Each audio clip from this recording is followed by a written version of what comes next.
राधे राधे दोस्तों। आज हम आपको सुनाएंगे लालच का फल, एक कहानी। अगर आप हमारे चैनल पर नए हैं तो प्लीज हमारे चैनल को सब्सक्राइब करें, वीडियो को लाइक करें और शेयर करें। बहुत समय पहले की बात है। एक छोटा सा गांव था। उस गांव में जो राधा और मुरली अपने बेटे के साथ रहते थे, क्योंकि मुरली एक कुम्हार था और उसका 12 बरस का एक लड़का था जो कि बहुत होशियार था। मुरली और राधा अपने बच्चे के साथ बहुत ही खुशी से जीवन व्यतीत कर रहे थे। मुरली मिट्टी के बर्तन बनाता था और राधा उसके काम में अपना हाथ बटाती थी। एक दिन उसी शहर के सबसे बड़े सेठ जी अपनी सवारी से उस कुम्हार के घर आए। मुरली और उसकी बरादरी के वालों ने जब देखा तो सभी ने उस सेठ जी को नमस्ते करके उनका स्वागत किया। थोड़ी देर में पानी पीने के बाद उन्होंने कहा सेठ जी ने कि आज मैं बहुत खुश हूँ, क्योंकि मेरे घर में मेरी पत्नी ने शादी के 20 बरस बाद एक बेटे को जन्म दिया है। इसलिए मैं ऐसा काम करना चाहता हूँ जिससे लोगों की मदद की जा सके। तो सभी लोगों ने कहा सेठ जी, यह तो बहुत अच्छी बात है। तो सेठ जी ने कहा लेकिन यह सब आप लोगों की मदद के बिना नहीं हो सकता।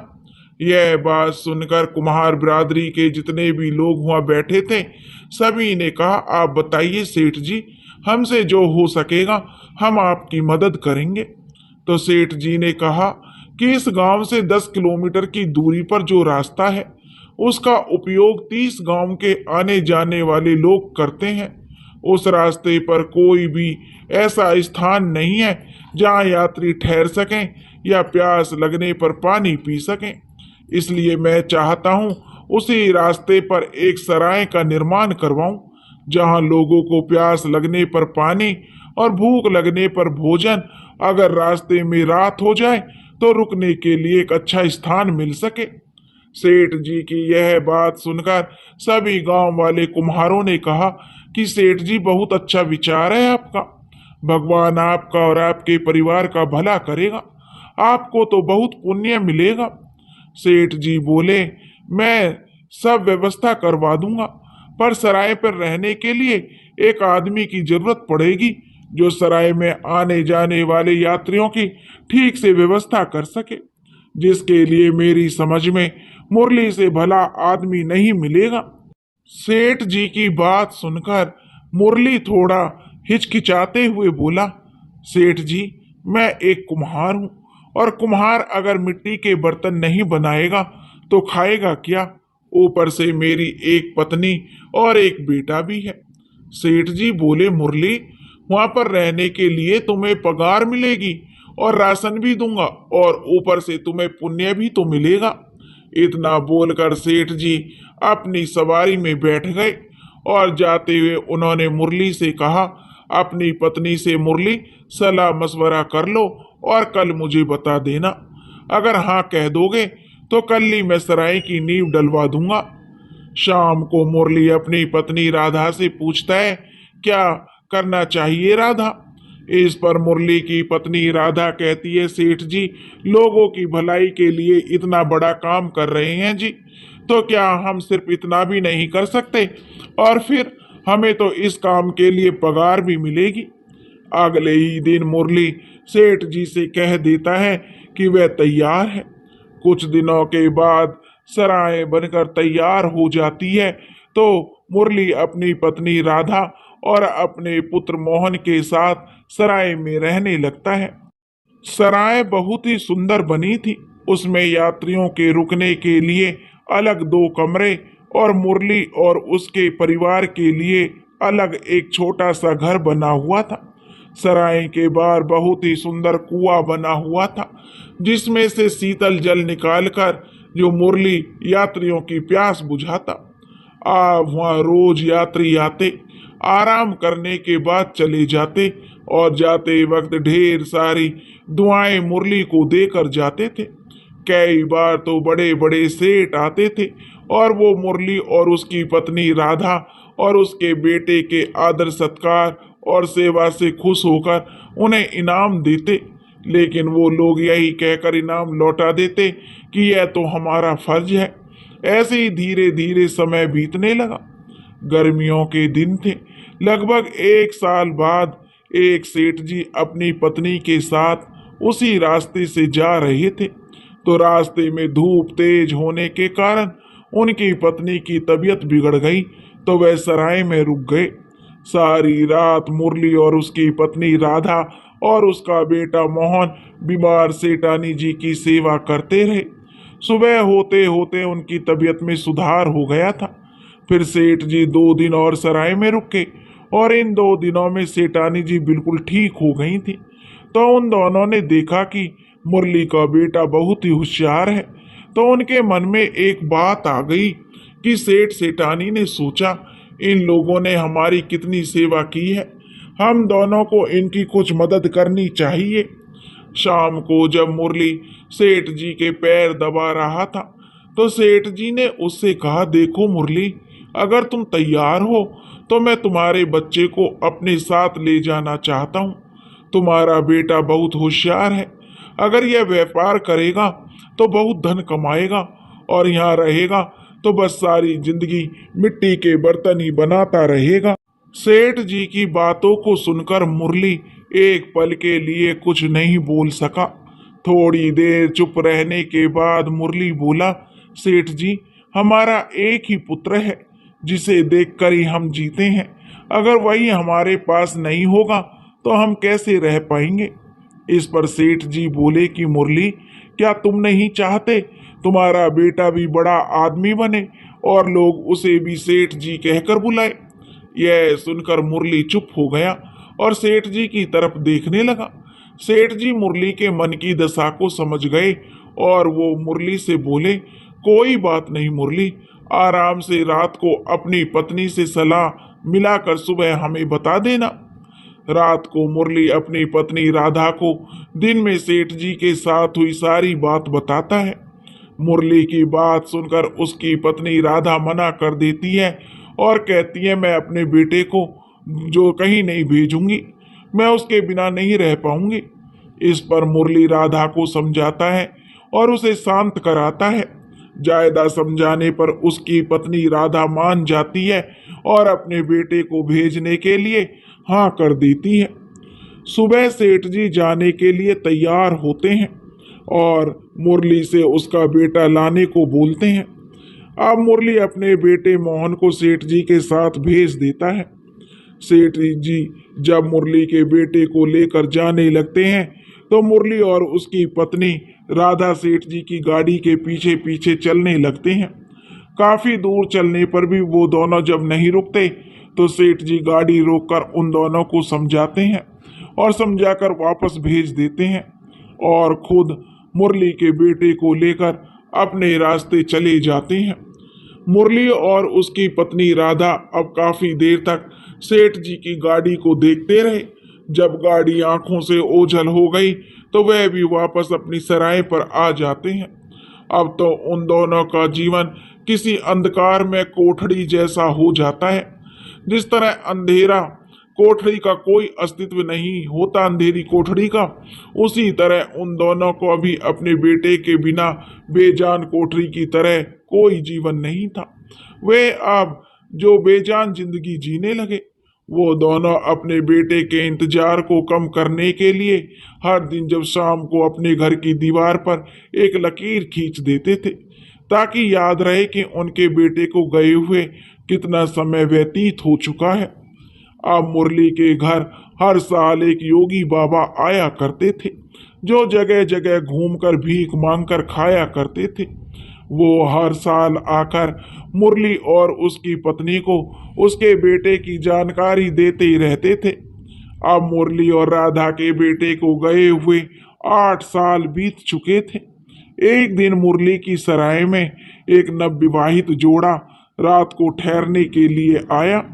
मुरली की पत्नी राधा ने जब उन दोनों को देखा तो उसकी आंखें खुली की खुली रह गईं, क्योंकि वो दोनों अपने साथ बहुत सारा धन लिए हुए थे, जिसे देखकर मुरली की पत्नी राधा के मन में लालच आ गया। और वह उनसे उस धन को लूटने की योजना सोचने लगी। शाम को मुरली उस जोड़े को खाना खिलाने के बाद सोने के लिए बाहर एक कमरे में ठहरा देता है और खुद भी अपनी पत्नी राधा के साथ अपने कमरे में सोने के लिए चला जाता है। आधी रात बीत जाने के बाद मुरली की पत्नी मुरली को जगाती है और कहती है, क्या आप सोते ही रहोगे? मुरली जाग जाता है और पूछता है, क्या हुआ राधा, आज तुम सोई क्यों नहीं? अभी तो आधी रात हो रही है और तुम अभी तक जाग रही हो। तब मुरली की पत्नी राधा कहती है, आज मुझे नींद नहीं आ रही। हमारा बेटा धन कमाने के लिए वहां पर कितनी मेहनत कर रहा है। मैं चाहती हूँ जी, जब तक वो लौट कर आए तब तक हम भी कुछ धन इकट्ठा कर लेते हैं, ताकि जब वो लौट कर आए तो उसके धन के साथ हमारा धन मिल जाए तो हमारा बेटा और भी बड़ा धनवान सेठ बन जाएगा। मुरली कहता है, बात तो तुम सही कह रही हो राधा, लेकिन हम कर भी क्या सकते हैं? हमें तो सेठ जी से पगार मिलती है, उससे तो सिर्फ हमारा खर्चा ही चल पाता है। तुम ही बताओ राधा, अब मैं क्या कर सकता हूँ? तभी मुरली की पत्नी राधा कहती है, अगर तुम कहो तो मेरे पास आपके लिए एक सुझाव है, जिसको करने से हम बहुत सारा धन इकट्ठा कर सकते हैं। तब मुरली कहता है, बताओ राधा, क्या सुझाव है तुम्हारे पास? तो राधा कहती है कि हमारी सराय में इस समय जो नव विवाहित जोड़ा ठहरा हुआ है, उसके पास बहुत सारा धन है। अगर हम इन दोनों को मार दें तो इनका सारा धन हमारा हो जाएगा। मुरली अपनी पत्नी की बातों को सुनकर गुस्से में कहता है, नहीं राधा, हम ऐसा काम नहीं करेंगे जिससे किसी को तकलीफ हो। तब मुरली की पत्नी राधा कहती है, क्या आप नहीं चाहते दी कि हमारा बेटा जल्दी से हमारे पास आ जाए?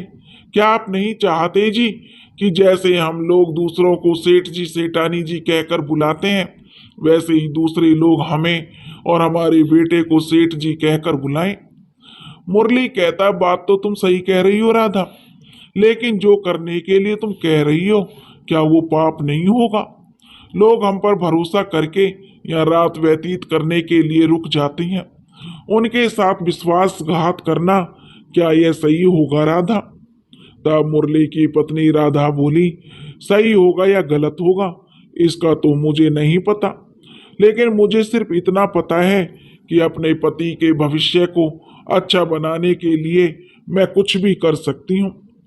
मुरली अपनी पत्नी को बहुत समझाता है, पर जब राधा जिद पर अड़ी रही, बाद में मुरली उसकी बात भी मान लेता है और वह अपनी पत्नी से पूछता है कि हम इन दोनों की लाश को इनके वाहन को कहाँ छुपाएंगे।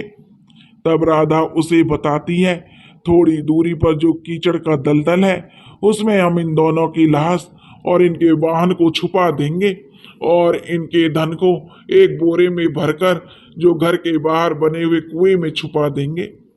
अपनी पत्नी राधा की बात सुनकर मुरली उन दोनों को मारने के लिए अपनी कुल्हाड़ी लेकर उनके कमरे के पास पहुंचता है, तो वह धीरे से उस कमरे का दरवाजा खोलने की कोशिश करता है।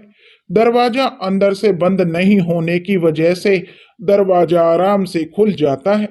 दरवाजे के खुलते ही मुरली कुल्हाड़ी के साथ अंदर कमरे में प्रवेश करता है और जब उसकी नजर उन दोनों पति पत्नी पर पड़ती है, जो कि किसी भी विपदा से अनजान बड़े ही आराम से एक दूसरे की बाहों में सो रहे थे।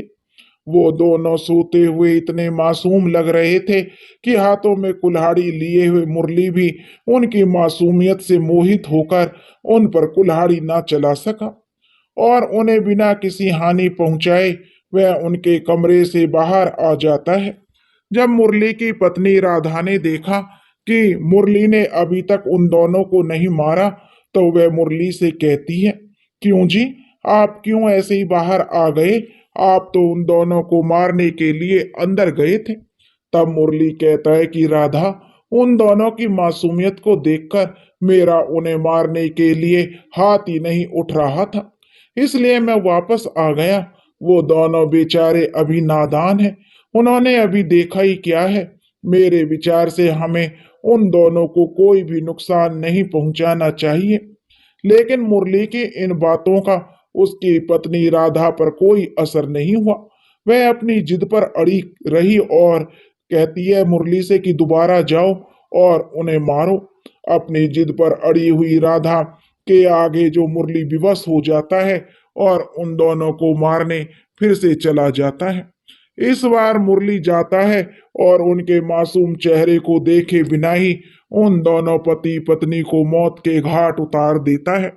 कमरे में चारों तरफ खून ही खून दिखाई देता है। मुरली का सारा शरीर और उसके कपड़े भी खून से लथपथ हो जाते हैं। अब मुरली अपनी कुल्हाड़ी से उन दोनों के शरीर पर कई सारे वार करता है, जिस वजह से उन दोनों के शरीर के कई टुकड़े हो जाते हैं। कमरे का दृश्य बहुत ही भयानक हो जाता है, ऐसा दृश्य जिसे देखकर कोई भी घबरा जाए।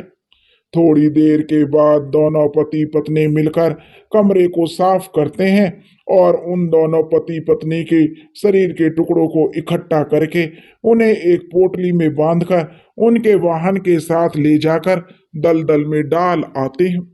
थोड़ी देर के अंदर ही सब कुछ दलदल अपने अंदर समा लेती है। अब मुरली और उसकी पत्नी राधा मिलकर सारा धन इकट्ठा करके जो उस पति पत्नी को मारकर प्राप्त हुआ था एक बोरे में भर लेते हैं और वो धन से भरा हुआ बोरा ले जाकर घर के बाहर आंगन में बने हुए कुएं में डाल देते हैं।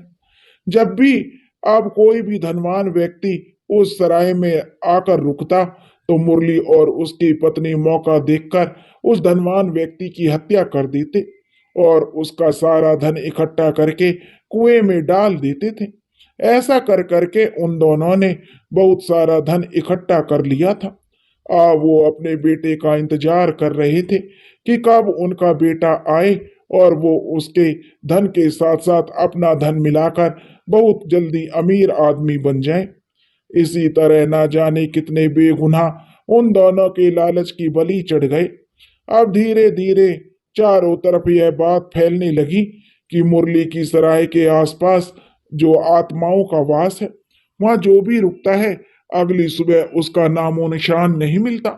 अब उन दोनों के पास ज्यादा यात्री भी नहीं रुका करते थे क्योंकि लोग अब डरने लगे थे, पता नहीं अगली सुबह उन्हें देखने को मिले या ना मिले। अब मुरली के बेटे को गए हुए पूरे 18 साल बीत चुके थे। अब शायद उसके लौटने का समय भी आ गया था। एक दिन शाम के समय मुरली की सराय पर एक बहुत ही धनवान व्यक्ति आकर रुकता है, जिसके साथ 4 बैलगाड़ियां थीं, जो सभी हीरे जवाहरात आदि से लदी हुई थीं। जब वो धनवान व्यक्ति मुरली की सराय पर आकर रुकता है तो उसके साथ इतना सारा धन देखकर मुरली और उसकी पत्नी राधा की आंखें खुली की खुली रह जाती हैं। देखने में वह व्यक्ति बहुत ही सुंदर था। उसकी उम्र भी यही कोई 26-27 वर्ष रही होगी। वह बहुत ही सुंदर युवक, आकर्षक युवक था। वह नवयुवक जब मुरली के पास आता है और बड़ी शालीनता के साथ वह मुरली और उसकी पत्नी राधा को प्रणाम करता है। मुरली उसके इस तरह के व्यवहार से अनजान था तो मुरली चौंक जाता है। मुरली की पत्नी राधा भी उसके इतने आदर से प्रणाम करने से खुश हो जाती है और उसे लंबी उम्र का आशीर्वाद देती है। फिर वह लड़का मुरली और उसकी पत्नी राधा से पूछता है क्या वह यहाँ रुक सकता है, जिस पर मुरली हाँ में गर्दन हिलाकर कहता है जी जरूर, आप यहाँ ठहरिए, यह सराय इसीलिए तो बनवाई गई है। यहाँ तो वह नवयुवक सुनता है ये बात तो वहां रुक जाता है। शाम को जब मुरली उस लड़के के खाने के बारे में पूछता है तो वह लड़का अपना खाना मुरली की पत्नी के हाथों से बनाया हुआ और रसोई के पास, उनकी रसोई के पास बैठकर खाने की इच्छा व्यक्त करता है, जिसे मुरली मान लेता है। जब वह खाना खा रहा होता है तो मुरली की पत्नी से पूछता है क्या आपकी कोई संतान नहीं है। तब राधा कहती है कि हमारा भी एक बेटा है लेकिन वो अपने घर पर नहीं है। तब वह लड़का पूछता है तो आपका बेटा कहाँ है। तब राधा कहती है कि बहुत समय पहले की बात है, कोई 20-25 साल पहले, तभी उसे एक सेठ जी अपने साथ ले गए थे, उसे व्यापार सिखाने के लिए। अभी तो वह भी बड़ा हो गया होगा। और वह लड़का कहता है, आपने अपने इकलौते बेटे को धन कमाने के लिए अपने से दूर कर दिया। ऐसे धन का क्या करेंगी आप? तब राधा कहती है, जिसके पास बेटा धन नहीं होता वही उसकी कीमत जानता है। हम नहीं चाहते कि हमारा बेटा भी हमारी तरह सारी जिंदगी गरीबी में बिताए। बातों बातों में अब उस लड़के का खाना हो जाता है, तो मुरली उसे उसके धन के साथ बाहर वाली कोठड़ी में ठहरा देता है। जब वह लड़का सो जाता है तो मुरली और उसकी पत्नी राधा भी अपने कमरे में सोने के लिए चले जाते हैं और आराम से लेट जाते हैं। मुरली और उसकी पत्नी राधा ने एक दिन पहले ही तय कर लिया था कि वे दोनों अब किसी को भी कोई नुकसान नहीं पहुंचाएंगे। लेकिन आज जब उन्होंने इतना सारा धन एक साथ एक लड़के को देखा तो उनकी नीयत फिर से डगमगाने लगी।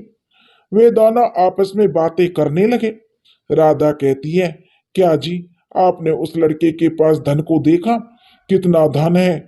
हम लोगों ने तो इतने वर्षों में इकट्ठा किया है, जो उससे भी दुगना तिगना धन उसके पास अकेले के पास है।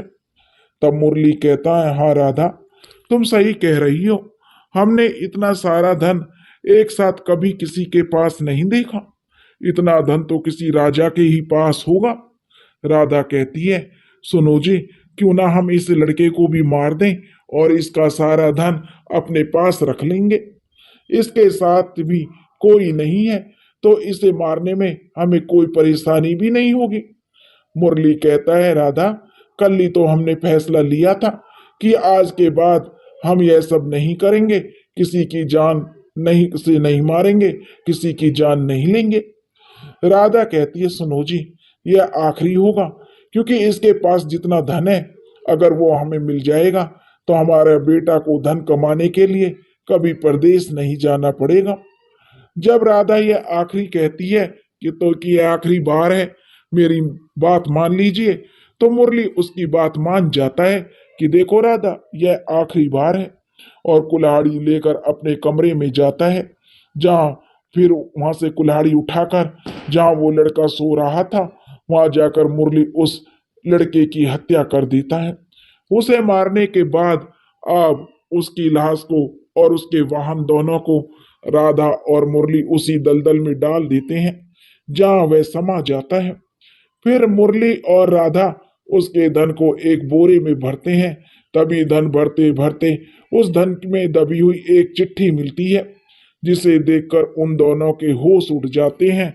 और मुरली जो चिट्ठी को पढ़ने लगता है, उस चिट्ठी में लिखा था, मैं आपकी अमानत आपके पास भेज रहा हूं। वो दोनों चिट्ठी का मतलब नहीं समझ पाते। पहले तो वो सारा धन कुएं में डाल देते हैं। जब अगला दिन होता है तो सुबह सुबह वहां एक सेठ जी आते हैं और मुरली गौर से उन्हें देखता है तो उस सेठ जी को पहचान लेता है। उन्हें पहचानने के बाद मुरली अपनी पत्नी राधा को बुलाता है और कहता है, राधा देखो, हमारे यहाँ कौन आया है। फिर वे दोनों पति पत्नी उस सेठ का बहुत ही स्वागत करते हैं। और यह वही सेठ जी थे जो सालों पहले उनके बेटे को अपने साथ लेकर गए थे। फिर सेठ जी कहते हैं कि मुरली, कहाँ है तुम्हारा बेटा मोहन? दिखाई नहीं दे रहा, अभी तक आंख नहीं खुली क्या? यह सुनकर राधा और मुरली बहुत हैरान हो जाते हैं और पूछते हैं, सेठ जी, वो तो यहाँ आया ही नहीं। तब सेठ जी बोले, अरे मुरली, तुम मेरे साथ मजाक क्यों कर रहे हो? वह तो यहाँ शाम को ही आ गया था। रास्ते में पिछले गांव में उसने मुझे ठहरा दिया था और वो सीधा यहाँ चला आया था। मैंने तो मोहन को बहुत रोका था, पर वह माना नहीं, कह रहा था कि अब वह अपनी माँ के हाथ से ही भोजन करेगा और सारी रात वह अपना परिचय नहीं देगा। देखेगा कि आप लोग उसे पहचान पाते हैं या नहीं। उसके साथ में हीरे जवाहरात से लदी हुई 4 बैलगाड़ियां थी। कहाँ है वो मुरली? बुलाओ ना जल्दी से मोहन को। मोहन, मोहन, सेठ जी आवाज लगाते हैं। सेठ जी के मुंह से यह सब बातें सुनने के बाद मुरली और राधा दोनों खड़े के खड़े रह जाते हैं। अब मुरली और राधा की आंखों से आंसुओं की धारा बहने लगती है। लेकिन मुंह से कोई शब्द नहीं निकल रहा था। अब सेठ जी उन दोनों की ऐसी स्थिति देखकर किसी अनहोनी की आशंका से भयभीत हो जाते हैं और बार बार उन दोनों से पूछते हैं, क्या बात है मुरली, मुझे बताओ तो सही क्या हुआ है, बताओ ना मुरली। लेकिन सेठ जी के बार बार पूछने पर भी मुरली और राधा के मुंह से कोई शब्द नहीं निकल रहा था। फिर मुरली हाथ में कुल्हाड़ी लेकर कमरे की तरफ चल देता है और उसके पीछे पीछे उसकी पत्नी राधा भी चल देती है। कमरे में जाकर दोनों अंदर से दरवाजे को बंद कर लेते हैं।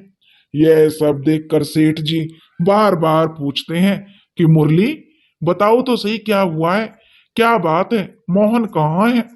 थोड़ी देर बाद जिस कमरे में मुरली और उसकी पत्नी राधा ने खुद को बंद किया था, उसके दरवाजे के नीचे से खून बहकर बाहर आने लगता है। थोड़ी देर के बाद वहां भीड़ इकट्ठी हो जाती है। जब सेठ जी सबको पूरी बात बताते हैं तो लोग समझ जाते हैं कि वहां क्या हुआ है। इसीलिए कहते हैं कि लालच करने पर उसका भयानक फल भोगना पड़ता है, क्योंकि अब लोगों की समझ में आ गया था। अपनी हत्या करने से पहले मुरली ने एक पत्र लिख दिया था सेठ जी के नाम। सेठ जी, जिस बेटे को कल आपने हमसे मिलने के लिए भेजा था वह हमारा मोहन था, लेकिन हम लालच में इतने अंधे हो गए थे, अपने खून को पहचान नहीं पाए थे और हमने लालच में आकर उसके धन को हड़पने के लिए अपने ही पुत्र की जान ले ली। उसे हमने कुल्हाड़ी से काट दिया और दलदल में फेंक दिया। हम कैसे अभागे माँ बाप हैं जो अपने ही हाथों से अपने बेटे का हमने कत्ल कर दिया। सेठ जी भी यह पत्र पढ़कर हैरान रह गए थे। लेकिन अब जो मुरली और राधा दोनों के शरीर कटे हुए पड़े थे, क्योंकि उन्होंने कुल्हाड़ी से अपनी गर्दन को अलग कर दिया था। यह देखकर सेठ जी की आंखें नम हो गईं कि देखो, लालच में अंधे होकर मुरली और राधा ने अपना गुनाह कबूल किया था कि इस सराय में उन्होंने कितने लोगों का कत्ल किया था और उनका धन उन्होंने कुएं के अंदर डाल दिया था ताकि उनके बेटे को जीवन में गरीबी सहन नहीं करनी पड़े। लेकिन कुदरत का न्याय देखो, जिस बेटे के लिए उन्होंने धन इकट्ठा किया औरों की जान ली, वही बेटा और उसके कातिल उसके माँ बाप भी बने। वे लालच में इतने अंधे हो गए थे कि अपने खून को ही नहीं पहचान सके थे। दोस्तों, लालच का फल हमेशा बुरा होता है। लालच कभी नहीं करना चाहिए। लालच में व्यक्ति अंधा हो जाता है। दोस्तों, अगर आपको यह कहानी पसंद आई हो तो प्लीज हमें कमेंट्स करके बताएं आपको यह कहानी कैसी लगी। और अगर आप हमारे चैनल पर नए हैं तो प्लीज हमारे चैनल को सब्सक्राइब करें, वीडियो को लाइक करें और शेयर करें। राधे राधे।